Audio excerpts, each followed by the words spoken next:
Coming up, a Sad Styles production.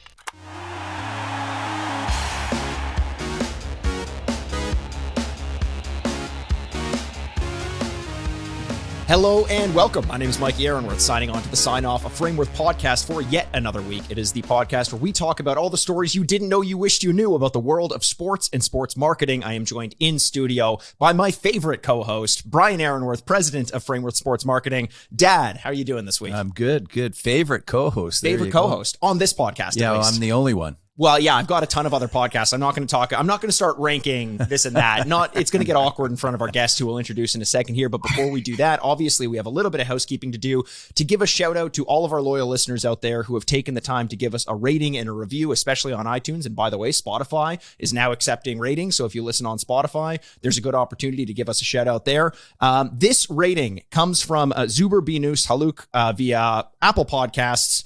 I recently came across this podcast and I enjoy looking forward to a new episode every week. As a huge sports fan, I enjoy the different podcasts about various sports. If you're a fellow sports fan, this podcast is a must listen. You're given insider information about a world we only get to, and it goes on from there. I'm not going to read the whole thing. It's like a 500-word essay, longer than most of the essays I used to write in Writer's Craft back in the day. So this is nice. So as always, send us an email, signoffpod@frameworth.com. What are we sending them?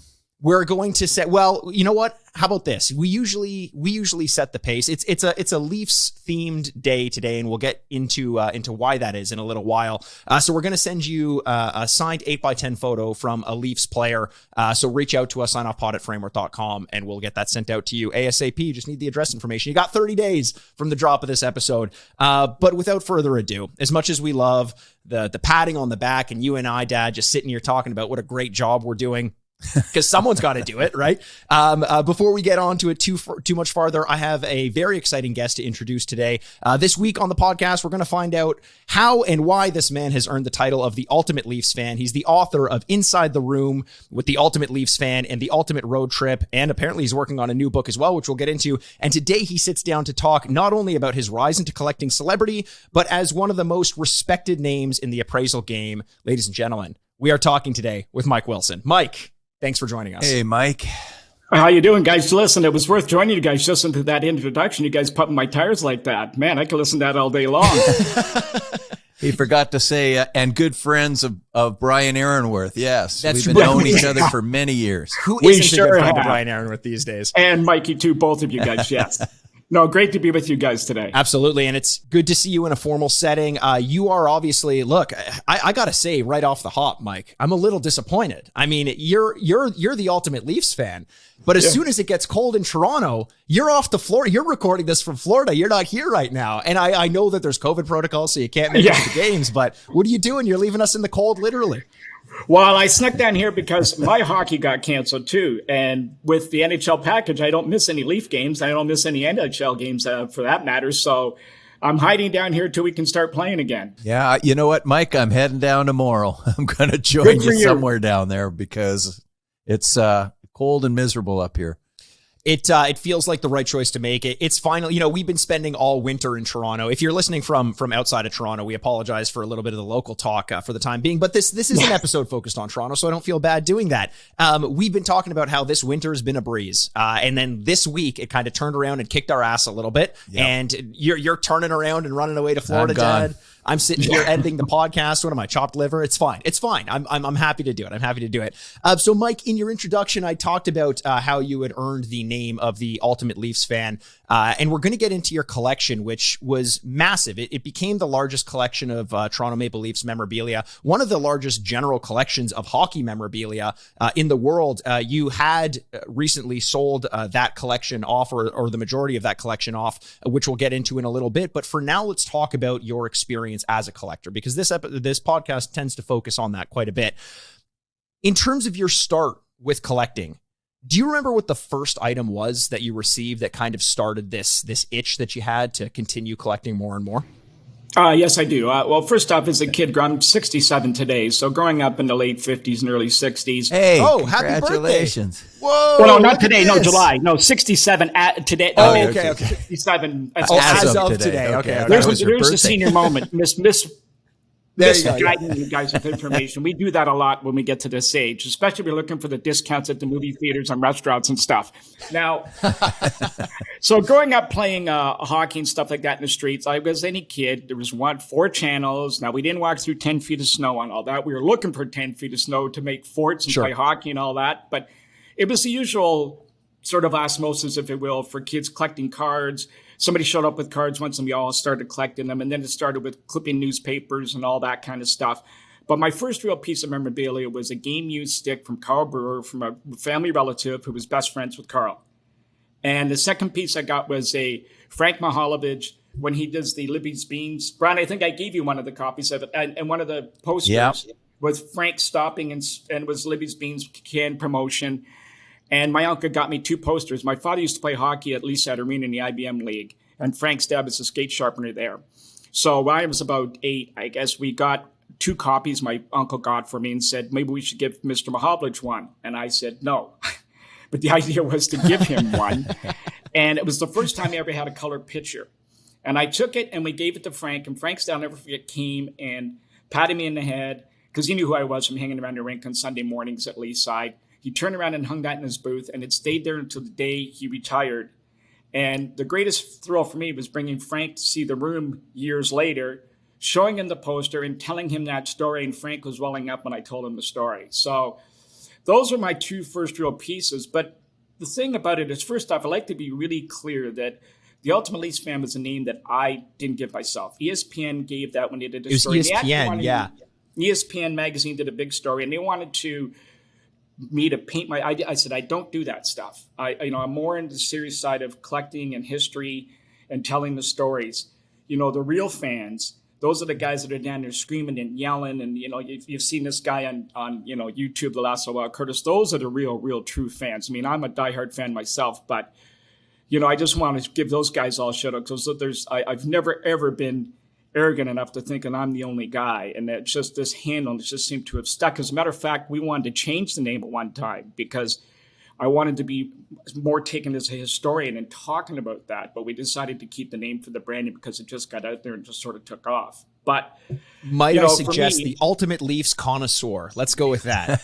Yeah, we're rebranding you today on the Sign Off podcast. Thank you, Mikey. But the one part else I like to clear with everybody also is the fact that when the collecting started, I remember the days when my mother used to bring home, the groceries in the slatted boxes, and you'd be waiting to rip the box open. I didn't even like Jell-O, and to just see what coin was inside, or the cereal box with the Chex picture on it, or the hockey cards or something to clip them off. Those are all the memories. And now that my mom has passed, those are the memories I go back to. And I think that if it hadn't started doing those type of things, then when I bought Max Bentley's sweater 30 odd years later or whatever it was, it wouldn't have meant the same thing to me. And that's the passion that you see in Maple Leaf fans. And that's the part that I want to stress to everybody, because when I'm asked all the time what's your favorite piece, when I suggest that it all means the same to me, people looking like me, I have 2 heads, because they really want to hear is they want to hear what the most expensive piece is. Of but course. It's not that. Right. It's what the pieces actually mean to you as an individual. Right. It's funny. I purposely made a point because we got into this with Sean Chalk, another collector who's sort of risen to prominence in the collecting community. And he always said he hates that question of what is your favorite piece. It's almost as though all your pieces become kind of like your children, which in my dad's case, he could say he has a clear least favorite, and that's the one he hosts podcasts with every day. but it's more that you develop this kind of family of products that you amass, and there isn't really one over another that you love more or most. So I want to change that question a little bit before we get back onto some of the other questions that I had. I want to change that question a little bit to you. Is there a piece that you feel you missed out on that you would really like in your collection, but you for whatever reason weren't able to get? There's lots. The thing about it is, Mikey, is what you have to understand, I guess, and people understand, is that you never know as a collector what's going to come around the corner next. Like when you walk into an antique store, you walk around a swap meet or a flea market, or you go to a card show with the big Frameworth display there, Frameworth display there. Or somebody giving you a call, or you pick something up in a magazine and it's for sale. So that's the thrill of the hunt. But for me, a couple of things I looked at, I've always wanted a 31 sweater, a St. Patrick's sweater. Mm-hmm. And I never got I saw a couple after when I sort of moved my collection on. A few came across, after that, which is always the way. But I never really, outside of those two things, which I probably would have really liked to have had, the thrill of it for me was just when somebody would present something. Like when I ended up with the Stanley Cup banner, that came out of the blue. And that came from, Wayne Parsons, whose father was the upholsterer at the Gardens for 42 years. He sent me a note one time and questioned why I was calling myself the Ultimate Leafs fan, which I feel really bad about all the time explaining to people because I don't think I'm the Ultimate Leafs fan at all. And when I explained it to him, he said he had a number of things himself. And anyway, one of the things he had was this banner. Well, long story short, after going back and forth for a year, he ended up doing a deal, and I ended up with the banner. And he originally gone to the Maple Leafs, went to the Hockey Hall of Fame, and didn't want it ending up in the roof of a bar somewhere. And all I assured him, like I assured anybody else, that this piece will end up in a museum one day or on display in the legacy of your father, which saved this banner when they were all destroyed, being used as paint tarps at the Gardens during the maintenance period over the summer. And that was the only one that survived. And I have that. The legacy of your father, go on. It's not me. It's about the stories about you and your family that preserve this. And all I'm doing is the gatekeeper to the piece. I'm just sharing it the rest of Leafs Nation. I want to talk eventually about a pretty famous road trip you took a couple years ago, where the focus very easily could have been, here's my experience going to all the Toronto Maple Leafs games over the years, but you very purposefully made it about other people, all the people you met along the way, which I think was a very important thing to do. Before we get into that specifically, a little bit more about you as a collector and your collections. We talked last week, my dad and I, about some of the more important or significant or valuable items that we've come across during our time with Frameworth. And we stopped on the question of whether an historic piece of memorabilia, game used in one way or another, signatures, in your opinion, do they add to the value of that item, or would you rather have an historic item kind of stand on its own without a signature? Well, that's a really tricky question. It depends on what type of collector you are. There's some people that want the signature because the athlete handled it.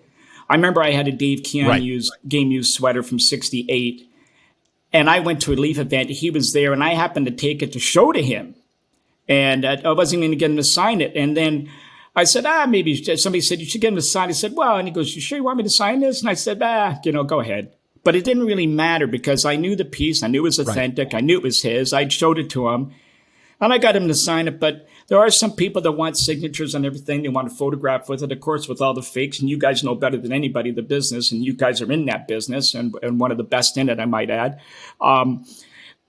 It's just for the person's own gratification. I don't think it adds or takes away from it.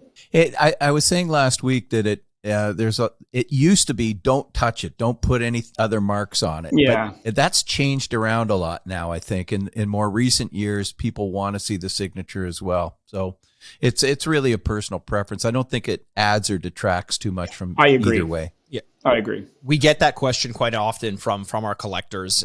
Sometimes we have the ability to sell some game used product as well. And they will explicitly ask, is this signed? Should it be signed? Obviously we have to charge more if it's signed because we have to acquire the signature on behalf of the customer. Mikey, before you move on to other subjects about Mike's collection. Yeah. Okay. So Mike and I have known each other many, many years, going back to almost the start of Frameworth, if not the start. I didn't really know. I knew Mike as, you were in the finance business at the time, right, Mike? Yes. So, yes.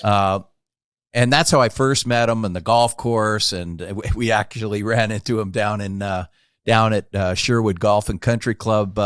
He had one thing to play with Wayne Gretzky for 18 holes down in L.A. at Wayne's course. Right. And I think you told that story on the podcast, so actually. I told that story. But over the years, I got to know Mike pretty well, and I had no idea the scope of his collection and how passionate he was about it. And then we had an employee here that had left the company and went to work for the Hockey Hall of Fame. And Mike said, hey, can you help me with some displays and things like that? And I said, well, it's really not what we do. I can build you some picture frames. But we put him in touch with Scott Weber, right? I don't know if he's still down there. Or... Yeah, he is. He runs the whole shit. Yeah. Right. So he handled the whole displays for the Hockey Hall of Fame, and he went and put Mike's basement together and did an incredible job. It looks like the Hall of Fame. Yeah. And when Mike had the full collection down there, it was a sight to see. It was like 1,000 walking through square the Hall of feet Fame. of just about every kind of. I think you even set the original turnstiles from Maple Leaf Gardens in order to enter the basement, and you had a room. A name for this display. I kind of stepped on my own thing there that I found very ominous and powerful. Mike, tell us what you called this quote unquote fan cave. Well, we just called it the room because basement sounded. The room. I love that. It just sounded so. You're in the basement, and I just wanted everybody's. I can't take credit for that because a couple of hockey historians had come over. They named it that. And they said, "When can we come back to the room?" And I just kind of stuck and stayed with it. So I kind of stole. You're that talking about Paul Pascal and Jim Amadeo, actually the two guys. Right, guys that helped you with your book, helped me with our Eddie Shack book. Great people. Yeah, great people. He runs a show right now, or Hockey Time Machine. Hockey there Time you Machine. go. I was drawing a blank. Yeah, I've been on that a few so times. give him a shout out. But also in that basement, your basement has hosted some phenomenal events, including the great one. Has been there. Bobby Orgo, tell us a little bit about some of the things you've hosted and why. Well, the funny part about it is when I started this whole thing, I really wanted to be anonymous. I didn't really want anybody to know about me because I didn't think anybody cared. And as vain as it sounds, I was in the brokerage business on Bay Street, and I was trying to portray myself as some sort of with an image of being successful and being on Bay Street. And those guys don't collect hockey cards and, sitting around wearing a Maple Leaf sweater or, doing those type of things, like just almost a little vain in that and thinking that way. And I really didn't say anything to anybody. And my friends, I remember I gave a friend who had a baby some baseball cards and hockey cards and stuff. And he kind of looked at me like, you couldn't have given him some Fisher Price toys. And his brother played in the NHL. And, so I didn't think anybody really cared. So when we were doing our basement as our final stop, and I wanted to do it for myself, have the TVs and all that laid out for people to come over and watch games with me, somebody made a comment that you should rent this out to a charity. And I said, no, who'd want to come and see this? And I honestly, I thought, and they said, no, people pay to come to dinners. And it just sort of progressed. And I said, well, all right. So somebody took a couple pictures and ended up on Facebook. And then we got a call from the Maple Leafs and said that Leafs TV would like to come and do a show on it. I said, how'd you find out about it? I said, we saw some pictures. And Deb and I sat down and we had a long chat because we said, if we cross this bridge, there's no turning back because it's going to be out there. People are going to know where we live. People are going to figure out where we are. And you expose yourself to all kinds of... This is your personal residence, right? Yeah, that's exactly right. And with millions of dollars worth of stuff there. And, and things like that, I always said to the kids, if that door's left open and somebody comes in here, they're coming back again. They're not just coming here once. So we've got to move or cut this out altogether if something happens. So there's always that fear factor. Right. We decided to go ahead with it. We did the show, and then it just kind of took off from there where people are calling. We like to do something there. And then we decided when we got into charity business, we would do fundraising, but we would do things that would be specifically geared towards what we wanted to be involved with. And it had to be a Maple Leaf. This way we couldn't say yes to everybody because we were getting so many requests. And this way we wouldn't say no to somebody also. So if a Maple Leaf was involved. Right. So we were very proud of all the money we raised there. Every dime went to every charity, and the outpouring of support from Frameworth in particular. Every event we had, Brian, you guys stepped in, Mikey stepped up and gave us thousands of dollars worth of items for our auctions without even blinking an eye. See, with guys like yourself, well, happy to do it. The NHL players never, ever waned at all for coming. Speaking of Wayne showed up, and Wayne not only bought 4 tickets. I mean, he was the main draw. Bought 4 tickets, donated $10,000 to an event we had, and then offered a golf game with him and Dustin Johnson that got $25,000. So, and the guy would have paid $50, but Wayne offered it to a guy. But it's just the hockey players, and all we did, Deb did all the work. I'm getting all the credit, and all I did was open the door and tell stories. It was all the hockey world, and it just kind of exploded. So we hosted probably, I'm guessing, close to 100 events for hockey events where we'd have players come over and talk, and just we'd put them out on Facebook and stuff like that and record them and put them in, and plus all the charity events we had. And we're very, very proud of that.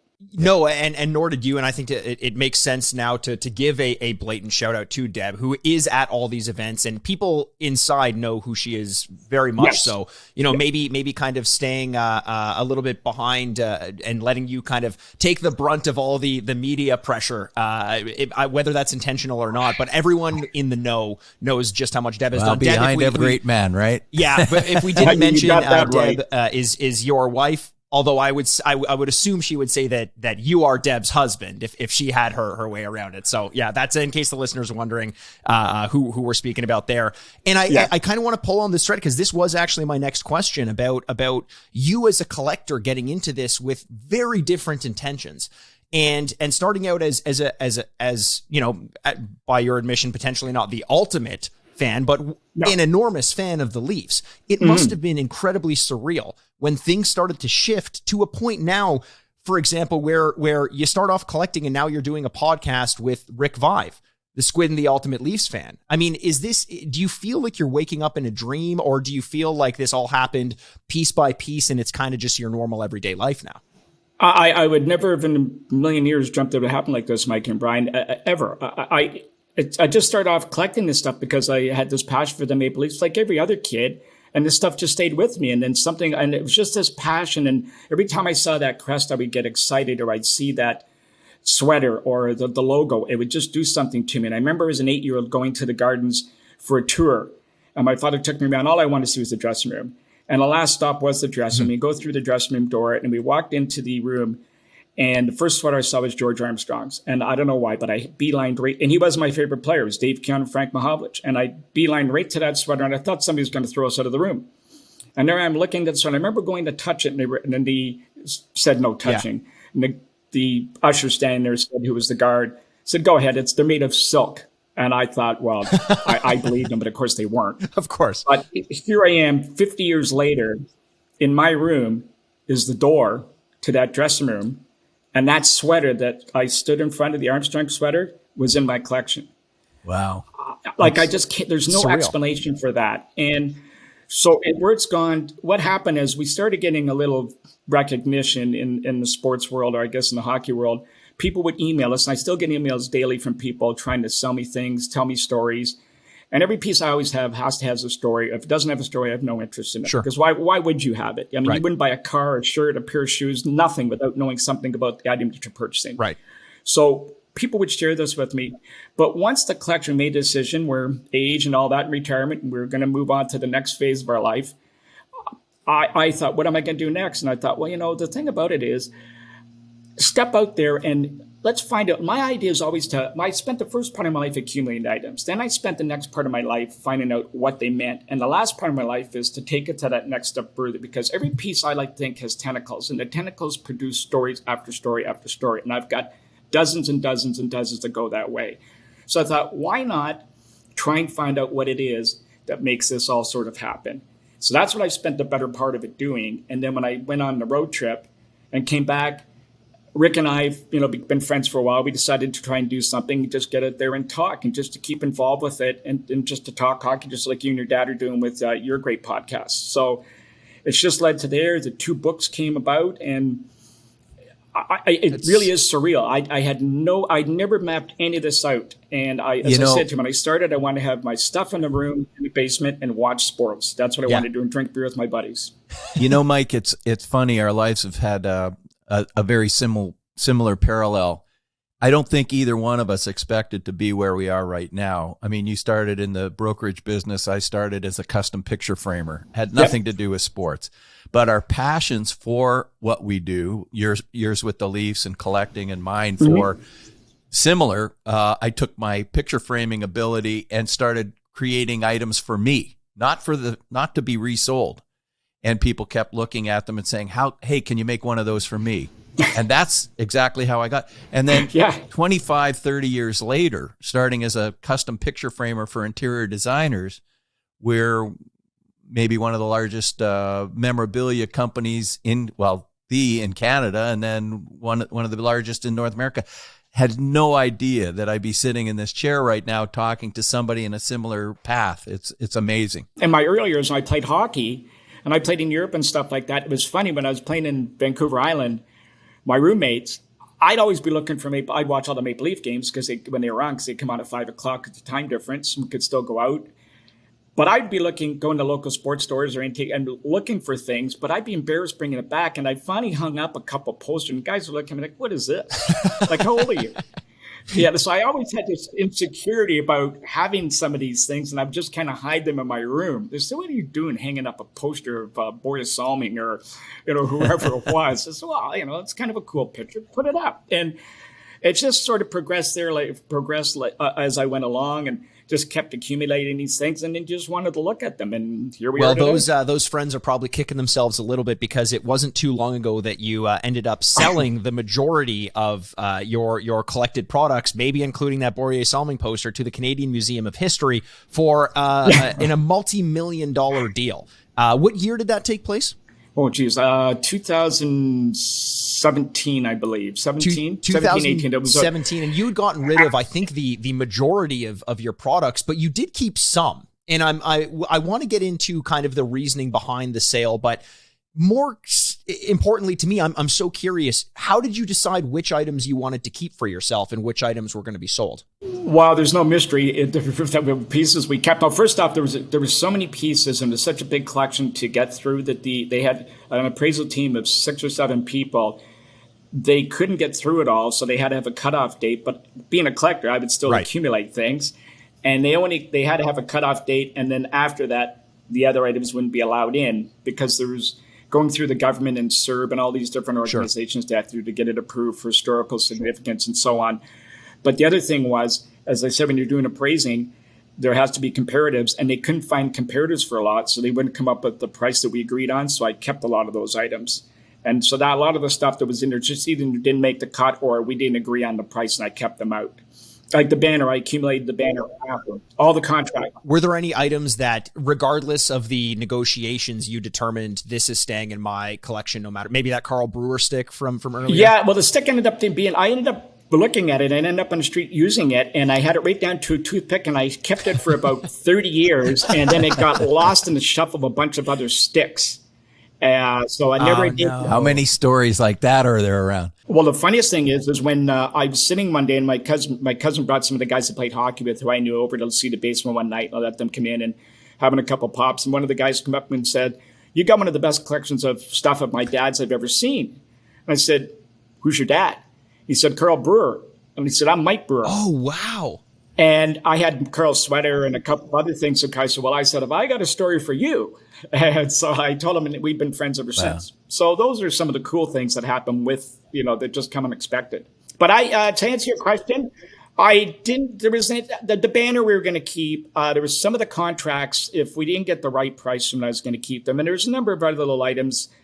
I wanted to keep some of the coins because, again, they go back to the early beginning and things like that. And there was a few things that had been given to me personally that I decided, like I was given a gold medal by one of the girls we raised money for was a girl by the name of Kareen Thomas, and she won 2 gold medals at the Pan Am Games. And one of the groups we worked with was Can Fund that raised money for Canadian Olympic athletes. And we hosted a number of events for them. We helped raise, we were a very small part of helping raise a lot of money for them. And she came to our house one night that we were having an event to thank Deb and I personally for helping fund her athletic training the previous year to let her win these 2 gold medals and then qualify for the Olympics. She gave us one of the gold medals. Wow. And to say the whole room, there was 100 people in the room. I don't think there was a dry eye, including me, and I have to get up and speak. And I remember looking at Tessa Bonham, and Tessa Bonham had been yelling at me about, "Mike, why is there not any girls hockey in here?" And I said, now "Well, how about this? This isn't hockey, but this is."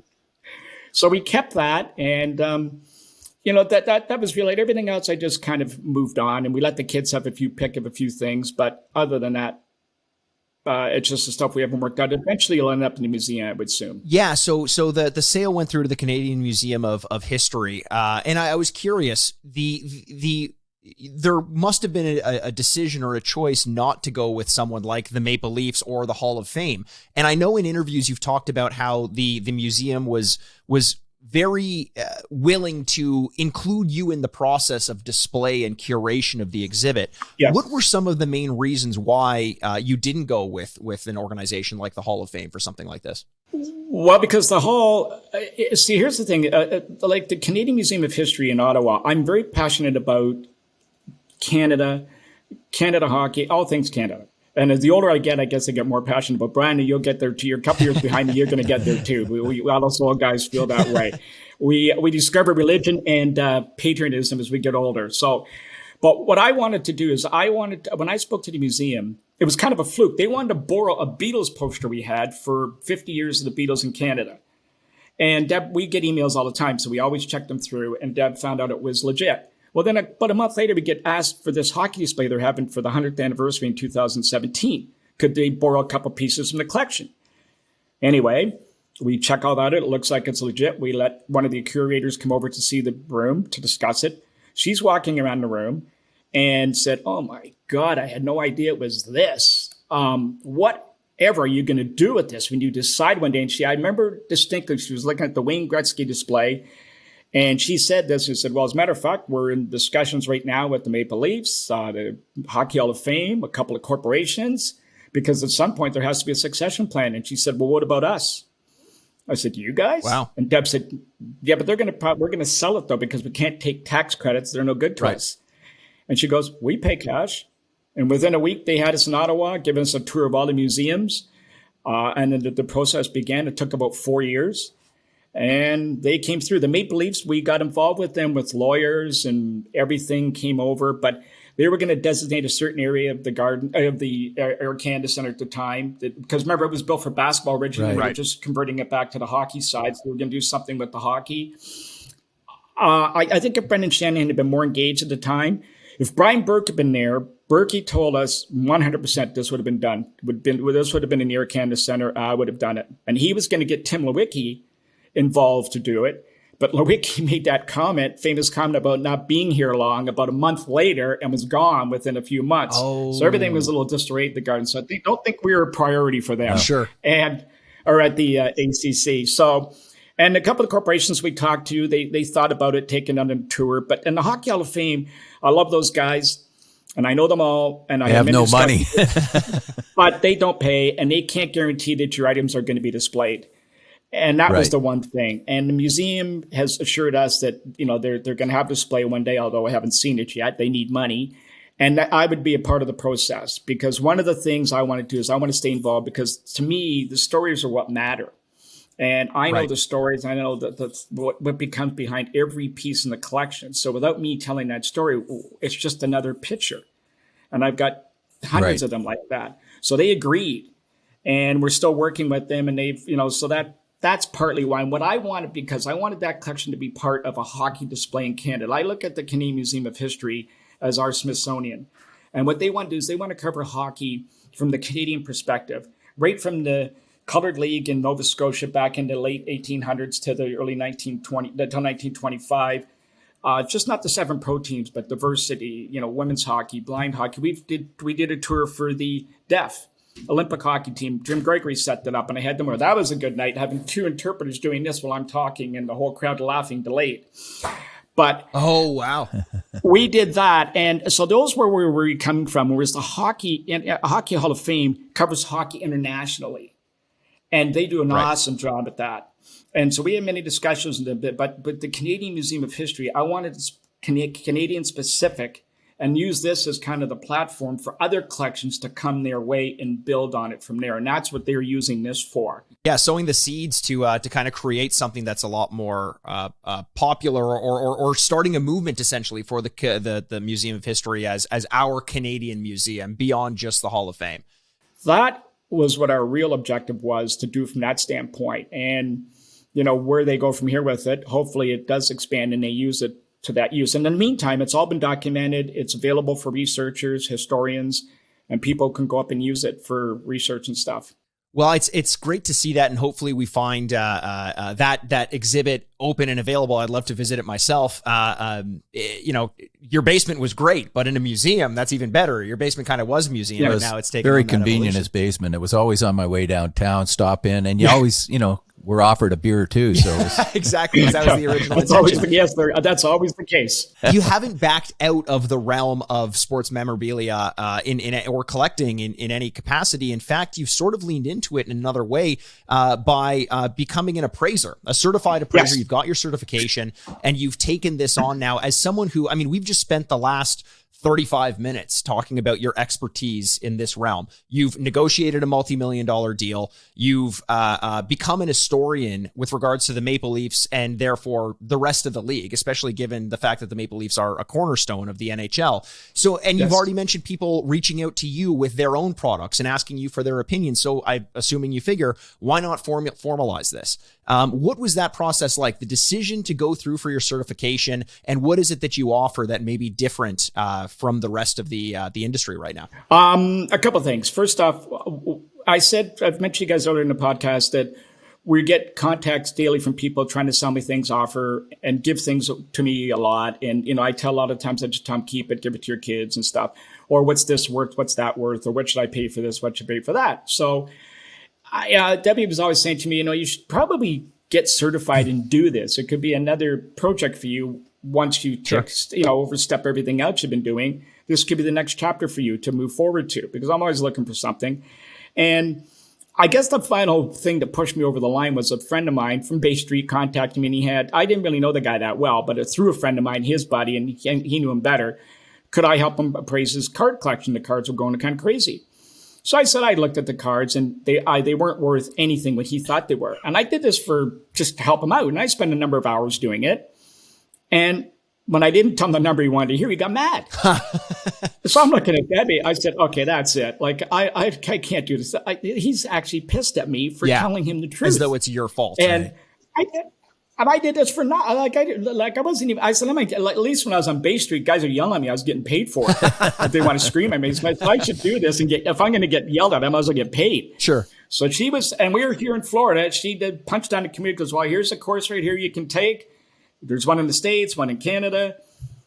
Sign up, and she's signing me up. I took the course. I passed it. And it was the hardest I studied, I think, ever in my life, because I didn't do a lot of studying in high school. And you know, I think that where I come from is because I experienced it myself. I went through it. I bought it. I know I overpaid for most things I bought because I wanted to own the item. I never thought about what the value was or what I was going to be selling it for. Sure. Even if I was paying $5 for something, it was only worth $3. If I needed it, I bought it. So I know what the pains they go through when you're writing that check. That's always the thing I try to tell people. Some guy told me it's worth $1. But I'm only getting, so what? He's not the guy writing the check. He can tell you whatever it's worth. The person writing the check or pulling that money out of his wallet is the guy who's going to tell you how much it's worth. Right. So I've come from many, many, many years of that experience of dealing from that front. Got burned on a number of items, which we all do. And anybody tells you they haven't is blind, because we all have been burnt, or they better go and check their collection again because there's something in there that's not right. And so I think with all my vast experience of doing that, I can offer that. I can offer a sympathetic ear from that side because I know what they're going through and I know what they're feeling when they're trying to part with something that's been very near and dear to them and has some meaning. And, you know, I just think that I'll be able to, you know, and hopefully I've done a few already, that I can help these people get the proper value for their collection. I usually first try to talk them into keeping it or passing it down to a family member or just for insurance purposes, which is a good thing to do. I made that mistake of waiting too long to insure mine, and the process was an absolute nightmare to get it done. So I suggest people do that sooner than later. And then you've got estate planning moving forward, because again, I'm getting to be an old guy, so all us old guys know that day is going to come at some point. Sure. The ugly word divorce, if a divorce ever happens, I went through one of those too, and I was lucky enough to get scraped by and keep my stuff, but there's some guys that don't, and it becomes a very contentious issue. Right. And just when you're carving things up amongst kids or you want to move things, you always need some value. And I've seen I get calls from people now that their estates are being held up just for a collection that showed up and they hadn't been able to do it. So I can offer all those things, as I'm sure lots of other guys can too. And where do people go to get in touch with you for those things? They can go to ultimatesportsappraiser.com. And that's our website, or they can just contact me, the Ultimate Leafs fan, Mike Wilson. We're all over the place. We're on, you can find us on, but Ultimate Sports Appraiser. You know, Mike, here's an observation that I had as you were speaking, because one of the things that, look, I'm in the business. I know what basically my stuff is worth, but I also have collected over the years, and you call it the room, I call it the vault. And I've got stuff tucked away there that I just put away as I went along and threw it in the room and, forgot about it. Well, recently, as you get to our age, you start looking at these things and going, well, would I want to part with that? And some I have multiples of. So there's an expertise I have when it comes to Sidney Crosby or any of the guys I've dealt with. And even then, prices have gone all over the place, mostly up. So I don't even know what I was selling some of the stuff that I had in the vault for Crosby at way too little. Right. But that said, going to somebody like you, one of the things I found is when I asked somebody about a Wayne Gretzky piece, because as you know, for years we did Wayne's collection with Mike Brown. And so I put a lot of those pieces away. Well, I don't have no idea what they're worth today. Well, I do have some idea, but certain specialty pieces. So I might ask somebody that's a collector, what do you think this is worth? And I see this on the Facebook pages all the time. What do you think this is worth? Some guys, there might be $1,000 difference between the guy who wants to tell you what it's worth but is interested in buying it, and the guy that is not interested and he's inflating the price because it'll help his other collection.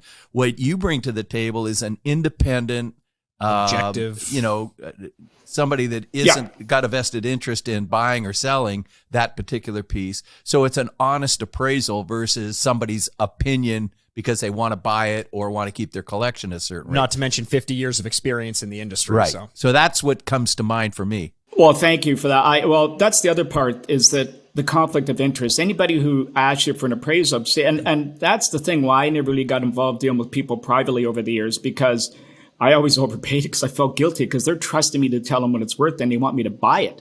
Right. That's just not normal business. You can't do that. And so the way I'm doing things now is my appraisal is just from a neutral standpoint. And that's the way you have to be. You have to separate. Although I get asked all the time, do you want to buy the items? I can't buy them. I'm not going to give you an appraisal and then be a buyer. I'm not that. That's not me. I can direct you to somebody. I can give you suggestions on what to do, but it won't be me. I got asked that on a massive baseball collection. And I just said, no, I can't buy. I can't appraise it and give you be the buyer. Right. Are you still buying memorabilia? Do you still collect? We never stop. I'm a little more, you get the bug. You've got it. You've got it for life. And I drive Debbie crazy, but I now limit to what I look for. I try to keep it some paper items, if they're old books or something but if I can't, what I've done for the first time ever in my life, I actually sold a maple leaf piece the other day, because what I'm going to do now is I've got a room in the place we're living in now. I have a whole area designated to all maple leaves. And if I can't look at it on display, I'm not going to own it anymore. And what I'm going to do is I'm going to rotate things around because I don't have the space I once had. So I'm going to rotate things and just look for something new. Yeah, I know our framing business with Mike has gone down substantially since he sold his collection. I used to be there all the time. Can you pick up a few more pieces? We got these beetle things. We got these leaf things. Dave was one of our best customers for many years. So Mike, we're running a little bit low on time. I do want to spend a little bit of time though touching on, and maybe we save this for potentially another episode where we focus just on your road trip, because I think the ultimate road trip is something that our fans would be very interested in.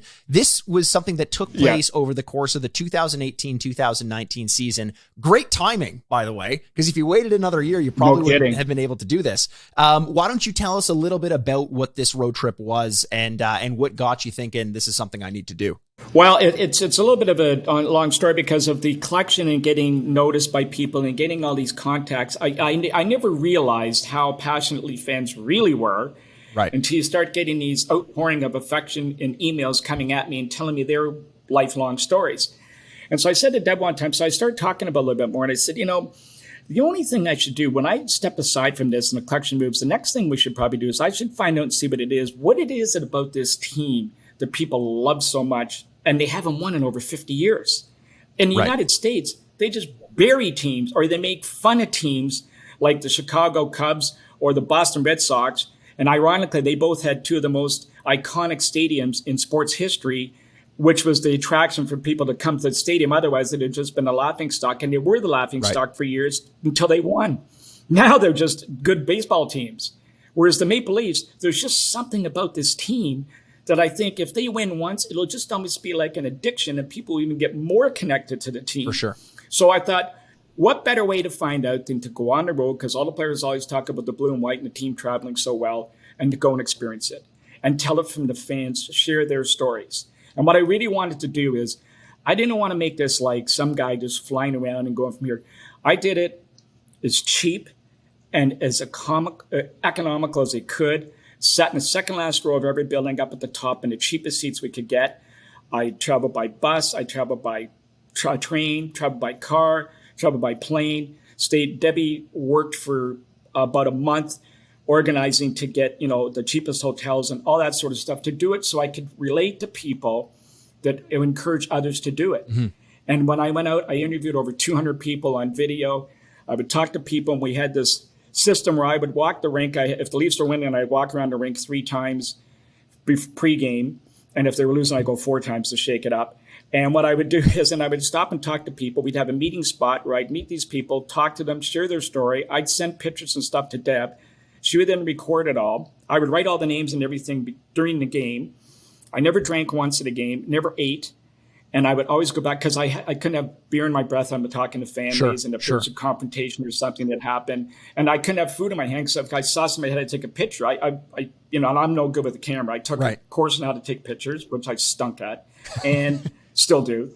And I went around and just recorded all this. So I thought, what I really want, and people said to me, you were so excited because, when Tavares signed, it just made your trip even better. I said, actually, in a way, what I really want, it didn't hurt it. I love doing it. But what it hurt it to a degree was what I really wanted to experience was being in Minnesota on a Monday night in the middle of January. It's 30 below outside. The Leafs have lost 6 in a row.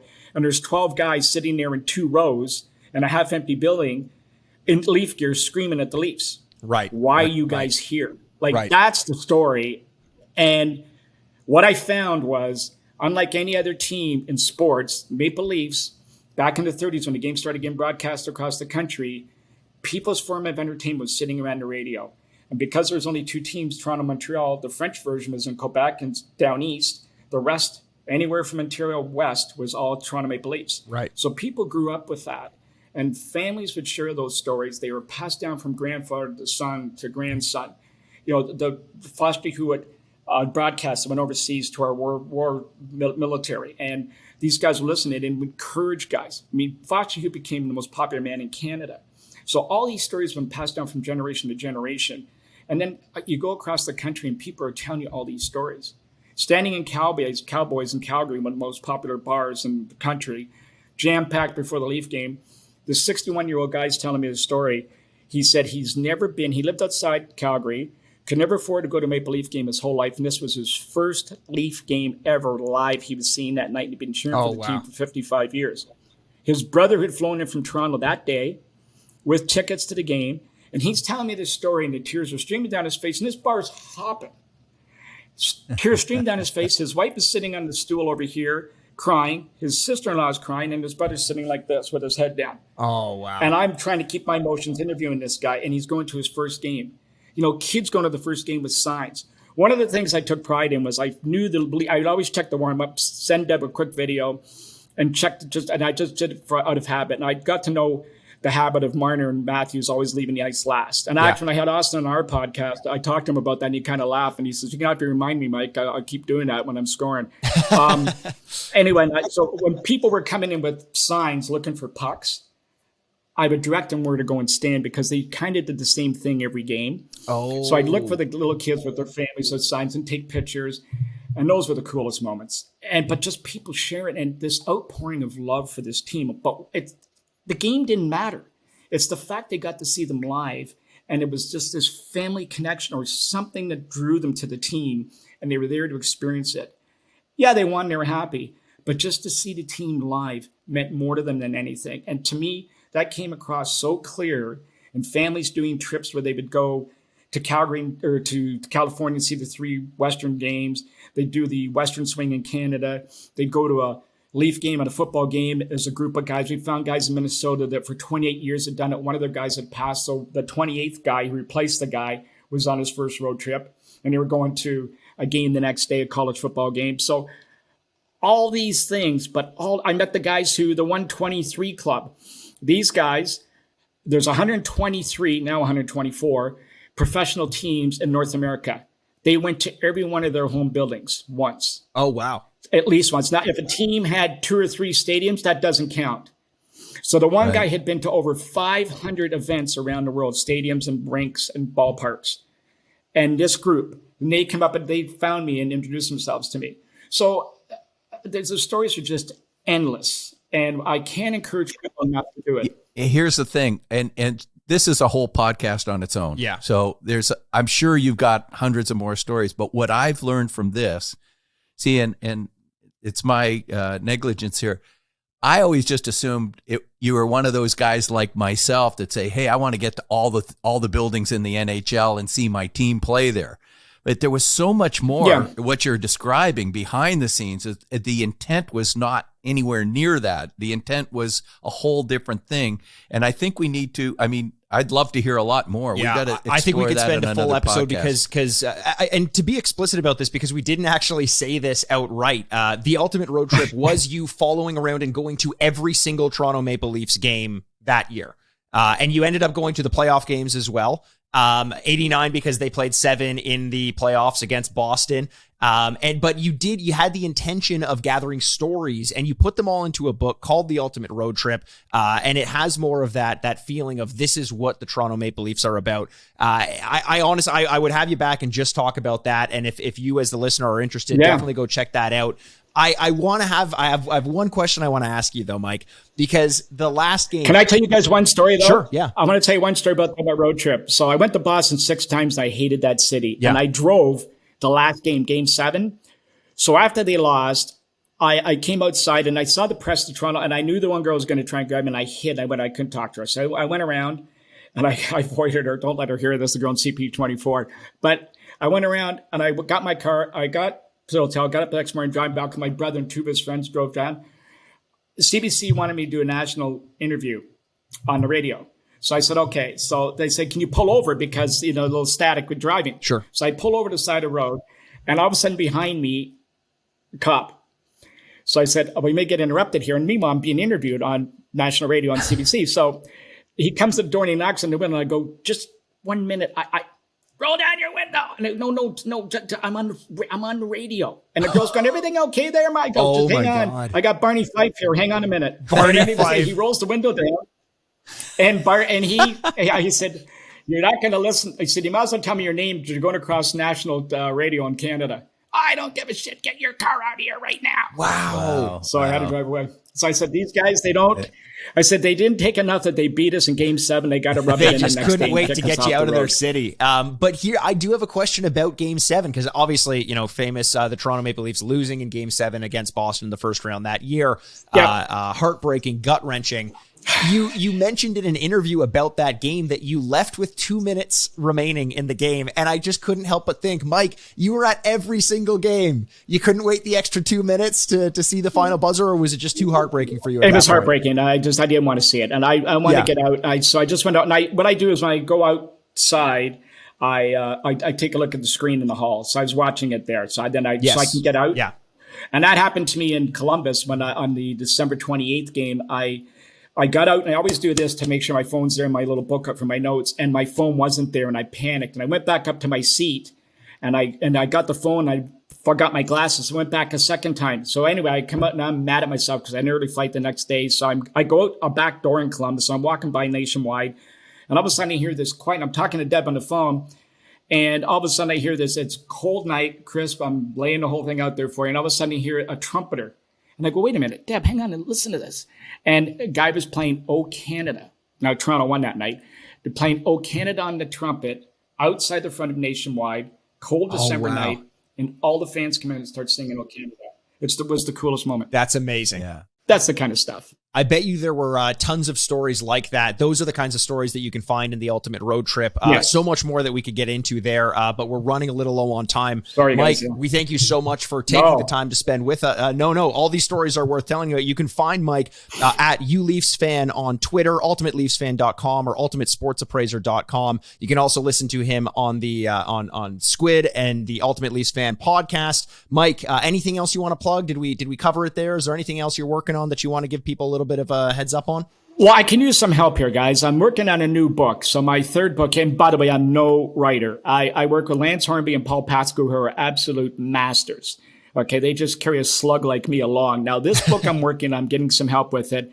I'm writing a book on beer league hockey. Oh, fantastic. And what I'm looking for is all the characteristics and stories of beer league hockey players. And all of us across Canada have played at some part in our life, played beer league. So if anybody's got a story they'd like to share with me, I'm writing a book on beer league hockey. And what I'm going to do, I'm going to go your route, Brian. It's going to be self-published. And what I'm going to do is I'm going to donate, once I take the expense out of the cost of the book, and for the editor, I'm going to donate, all the money is going to go to a Ronald McDonald House or some charity of that sort in around the Markham area or somewhere. So we're going to do that and just try and have some fun with it. So if anybody's got any stories, please send them to me. I'm looking for stories. Do you have an email address that they can send them out to you, or you want them to get in touch with you on social media? They can get in touch with me on social media or send it to Mike at ultimateleafsfan.com. Perfect. Love it. We may have some stories. And I'm not the Ultimate Leafs fan, by the way. Only ESPN love to has hear said him. that. Yeah. So thanks again, Mike, for joining us. This is Mike Wilson, dad for Brian Aaronworth, president of Frameworth Sports Marketing. Thanks, guys. Thanks, Mike. And myself, Mikey Aaronworth, host of the Sign Off podcast. This is us signing off. Thanks, boys. Well, ladies and gentlemen, we made it to the end of yet another episode. Thanks again so much for joining us. You can find videos of all of our episodes on YouTube by searching the Sign Off Podcast. You can also follow us on Twitter at Frameworth Sport or Instagram at Frameworth Sports. And hey, if you're not sick of me yet, you can find me on Twitter over at Retrograde Mikey, or you can always find me embarrassing myself over on Instagram at Aaronworth. The Sign Off is a proud product of Fadoo Productions and Sad Styles Productions. Executive producers Mikey Aaronworth and Andrew Bascom. Until next week, this is Mikey Aaronworth, signing off. Furnished by Sad Styles Productions. Get into it.